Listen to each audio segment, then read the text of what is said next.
I saw friends here. I have friends in Paris and I was asking them about is there anywhere to swim and cool off. And they said, my friend who lives here said there's no way she's going to be swimming in here because it's so dirty, but it's hot. I'm going to risk it.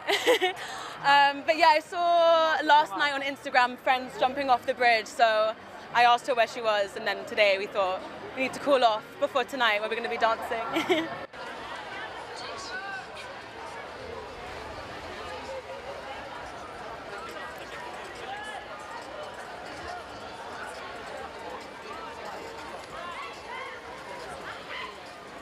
Totalement, totalement. Déjà c'est amusant, mais effectivement avec cette chaleur, c'est le seul moyen de s'amuser en sortant. Donc l'eau est parfaite, température idéale, et donc on est très content qu'on puisse se baigner aujourd'hui, effectivement.